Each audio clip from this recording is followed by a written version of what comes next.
एक अन्य प्रश्न मित्र ने पूछा है,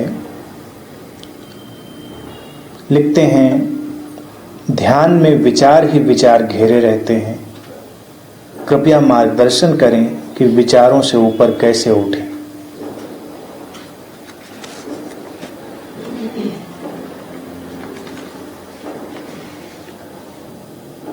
कैसे उठोगे?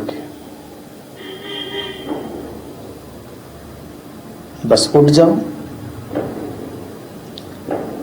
तुम यहां से कैसे उठोगे ये पूछने की जरूरत है?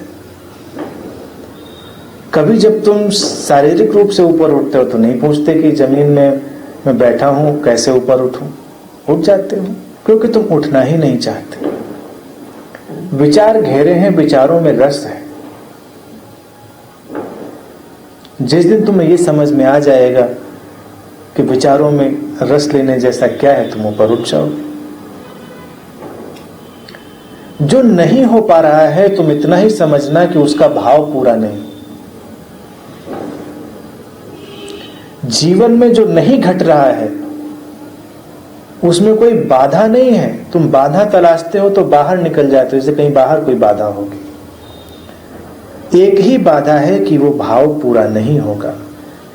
तुमने विचारों को अभी ठीक से देखा नहीं होगा, इसीलिए वो उलझाए रखते हैं। विचार तो मात्र विचार है, थोड़ा दूरी से देखो। वो अपनी जगह रहेगा, तुम उससे दूर हट जाओगे।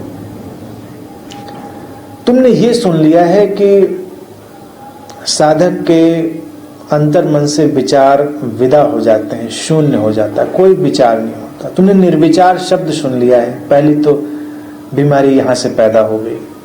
तुमने सुन लिया है कि साधक निर्विचार हो जाता है, तो तुम बड़ी मेहनत करते हो कि विचारों को कैसे हटा दें, भगा दें ताकि निर्विचार हो जाए।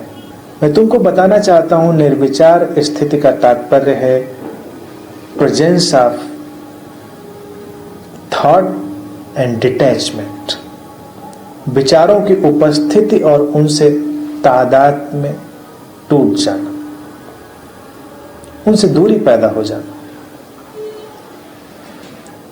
जैसे तुम कोई फिल्म देख रहे हो दूर बैठकर, बस ऐसे ही फिल्म तुम्हारे ऊपर हावी नहीं हो जाती, लेकिन कभी कभी फिल्म देखते हुए भी तुम इतने इन्वॉल्व हो जाते हो, इतने जुड़ जाते हो कि थोड़ी देर के लिए कभी कभी भूल जाते हो कि फिल्म देख रहे हो, सचमुच में भाव उठ रहा है। लेकिन आमतौर से तुम अलग बने रहते हो। तो विचार भी तुम्हारे भीतर ऐसे ही उठते हैं। अगर तुम उनके दृष्टा बन पाओ, उनको देखने वाले बन पाओ, तो फिर विचारों से उठती परेशानी बंद हो जाती है। पहला तो तुम विचार को अपना मानना बंद करो। कोई विचार तुम्हारा नहीं। सारा झगड़ा झंझट इसी बात का है कि मेरा विचार है। जिसको विचार करने की अभी क्षमता भी नहीं आई है, वो भी तुमसे यही कहता मिलता है, मेरे विचार से ऐसा लगता है। तुम्हारा विचार कहां है?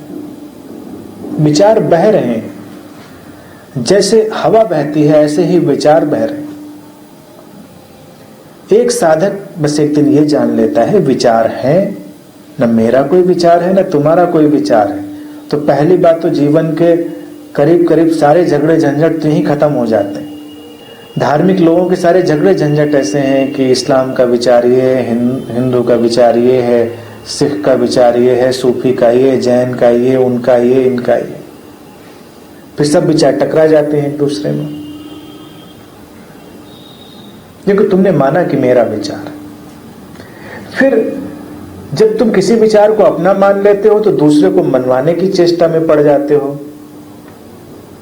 जो नए नए धार्मिक व्यक्ति हो जाते हैं उनकी कोशिश दूसरे को डायरेक्ट इनडायरेक्ट कन्वर्ट करने की होती है। जैसे कन्वर्जन एक बड़ी प्रॉब्लम है, मुझे उसमें कोई झंझट नहीं दिखाई देती। कन्वर्ट होने तो क्या फर्क पड़ता है? पूरी दुनिया हिंदू बन जाए, मुसलमान बन जाए, ईसाई बन जाए, तुमसे क्या लेना देना? कोई फर्क पड़ता है? कोई ज्यादा अच्छा या बुरा है, सब एक ही जैसे। लेकिन नहीं, कुछ लोगों का अभियान है कन्वर्ट करने का, कुछ लोगों का अभियान है कन्वर्ट करने से बचाने का। लेकिन इससे सूक्ष्म कन्वर्जन हमेशा चल रहा है, जिस पर कोई ध्यान नहीं देता, कि जो कोई विचार को अपना मानता है वो अपने विचार में दूसरे को ढालने की निरंतर चेष्टा कर रहा है। जब कोई तुम्हारे विचार में ढल जाता है, तुम्हारा बड़ा करीबी और तुम्हारा दोस्त हो जाता है, तुम उसे अपना मानने लगते हो, क्योंकि वो तुम्हारे विचार को मानता है। चाहे तुम्हारा विचार जितना ही मूर्खतापूर्ण क्यों ना हो, लेकिन अगर कोई उससे सहमत हो जाए तो बहुत खुश हो जाते हो, क्योंकि विचार को तुमने अपना मान लिया। ये समस्या हो गई। तो साधना के लिए पहली जरूरत है, और वही हकीकत है, हकीकत यही है कि कोई विचार तुम्हारा नहीं है। जैसे तुम हवा के बीच सांस लेते हो, ऐसे तुम विचारों के बीच सांस लेते हो। आध्यात्मिक लोग इसे हमेशा से जानते रहे हैं। वो कहते हैं एक विचार का जगत है, एक तल है, जैसे वायुमंडल है ऐसे ही विचार का भी एक तल है। अतीत के, वर्तमान के जितने भी विचार हैं जो अब तक जाने गए हैं, और वो विचार भी जिनके जाने जाने की संभावना है, वो सब तैर रहे हैं। एक साधक जब ग्रहणशील होता है, सेंसिटिव और रिसेप्टिव होता है, तो कोई भी विचार उससे प्रवाहित हो जाता है। उसी को इंट्यूशन भी कहते हैं, अंतः प्रज्ञा भी कहते हैं, सहज बोध भी कहते हैं। उसी को तुम नए विचार और नई कल्पना की तरह भी देखते हो, उसी को तुम दूरदृष्टि की तरह भी देखते हो। लेकिन कोई विचार तुम्हारे भीतर से बह गया, तुम्हारा नहीं था। स्वागत करो, उसका उपयोगी है तो उसका उपयोग कर लो, नहीं उपयोगी है तो उसको गुजर जाने दो। इसीलिए कभी कभी तुम किसी ऐसी जगह पर रह रहे हो सकते हो जिसके वातावरण में हो सकता है बड़े नकारात्मक अवसादपूर्ण विचार बह रहे हैं। तुम थोड़े खाली होगे तो तुम्हारे भीतर से बहेंगे और तुम थोड़े उदास हो जाओगे, थोड़े अवसादपूर्ण हो जाओगे। अगर तुम विचारों से तादात्म्य बनाने की आदत डाल रखे हो तो तुम तुरंत उन्हें अपना मान लोगे। तुम्हें लगेगा कि मैं उदास हो गया, मैं डिप्रेस्ड हूं, मैं चिंतित हूं, जबकि तुम नहीं हो। वो केवल एक विचार गुजर रहा है। थोड़ी देर अगर तुम ठहरे रहोगे तो वो गुजर जाएगा, लेकिन अगर तुम उसे पकड़ लोगे तो वो रुक जाएगा। जैसे इस कमरे में कोई धुआं भर गया हो, तुम खिड़की दरवाजे बंद कर दो तो ज्यादा देर ठहरा रहेगा, तुम खिड़की दरवाजे खोल दो, थोड़ी देर में वो निकल जाएगा। इसीलिए कोई भी विचार तुम्हें परेशान नहीं कर सकता अगर तुम उसे अपना आइडेंटिफिकेशन ना दो। कमजोर लोग कई बार इस तरह की वैचारिक धाराओं के बड़े शिकार हो जाते हैं। तुम अभी शांत बैठे थे, अचानक तुम क्रोधित हो जाते हो। क्रोध तुम्हारा अपना नहीं है। पता चलता है कि क्रोध का कोई विचार उधर से तैरता हुआ आ रहा था, थोड़ी देर तुम्हारे भीतर गुजरा और तुम क्रोधित हो गए। तुमने तुरंत उससे आइडेंटिफाई किया और किसी से झगड़ पड़े, वो विचार वहीं ठहर गया। अगर तुम थोड़ी देर शांत बने रहते तो वो क्रोध का विचार वैसे ही बह जाता जैसे कोई धुएं का बादल धीरे धीरे सरक कर आगे चला जाता है, फिर आसमान वैसे का वैसा रह जाता है। आंतरिक आकाश और विचारों के बादल बिल्कुल वैसे ही हैं जैसे बाहरी आकाश और आकाश में तैरते बादल बह रहे हैं, गुजरते जाएंगे। कभी कोई सृजनात्मक विचार, साधक के लिए अच्छा है कि जो श्रेष्ठ, सुंदर, सृजनात्मक, कल्याणकारी विचार हैं उनका उपयोग कर लो, और जो नकारात्मक, विध्वंसक विचार हैं उनको गुजर जाने दो। उनके दृष्टा बने रहो। दृष्टा तो दोनों के बने रहो,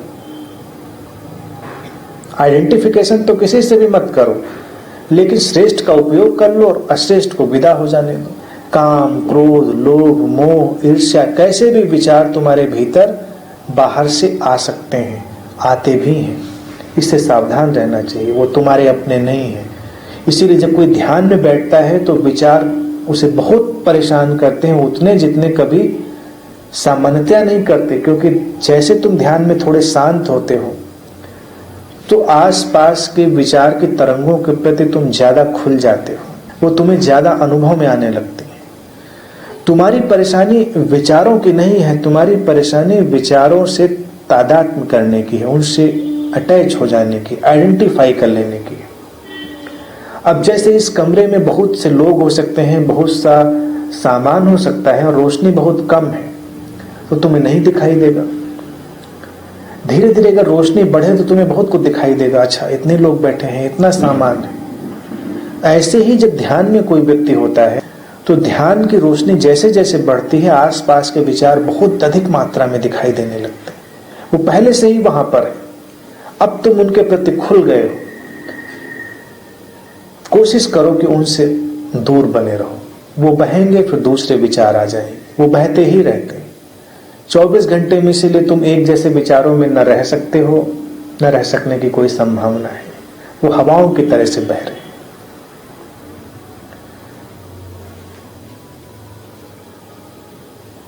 अगर कोई कोशिश करेगा, जैसा कि तथाकथित धार्मिक लोग करते हैं कि 24 घंटे हम दिन भर राम के ही विचार में रहेंगे, तो तुम हिपोक्रेट हो जाओगे, पाखंडी हो जाओगे। 24 घंटे में कभी राम का विचार भी बह जाएगा तुम्हारे भीतर से, कभी रावण का विचार भी बह जाएगा। सुर और असुर दोनों गुजरेंगे। तुम किसी विचार से अपने को आइडेंटिफाई मत करो, न साधु के विचार से, न शैतान के विचार से, न राम के विचार से, न रावण के विचार से। कभी कोई कमजोर विचार आ जाए तो इससे अपने को कमजोर मत मान लो। कभी तुम्हारे अंदर कोई गलत विचार आ जाए तो इससे अपने को गलत मत मान लो। कभी तुम्हारे अंदर बड़े अच्छे और श्रेष्ठ विचार आ जाए तो इससे अपने को अच्छा और श्रेष्ठ मत मान लो। बस ये जानो कि बहती हुई धाराएं हैं, तुम इनके दृष्टा हो। आज ये धारा है, कल वो धारा हो जाएगी। सुबह है तो दोपहर होगी, तो सांझ होगी। करना क्या है? फिर विचार जब आएंगे तुम उनका उपयोग कर पाओगे और उनसे कोई परेशानी नहीं होगी। आसमान में बादल भी एक जैसे नहीं चलते, कभी घने बादल हैं, कभी तितर बितर है, कभी खाली। कभी तुम्हारा अंतर आकाश घने विचारों के बादलों से भर जाए तो उसका आनंद लो, कभी हल्के फुल्के विचार गुजरे तो उनका आनंद लो, कभी संयोग से खाली हो जाए थोड़ी देर के लिए, उसका आनंद लो। लेकिन चेष्टा मत करो कि सारे बादलों को हटाकर इस आकाश को खाली कर देना है, तब तुम साधना की मूर्खता के शिकार हो जाओगे। निर्विचार का तात्पर्य विचारों को हटा देना नहीं है। निर्विचार का तात्पर्य विचारों के प्रति जागृत हो जाना, विचारों का दृष्टा हो जाना है। फिर अंतर आकाश की स्थिति जैसी भी हो, उससे कोई अंतर नहीं।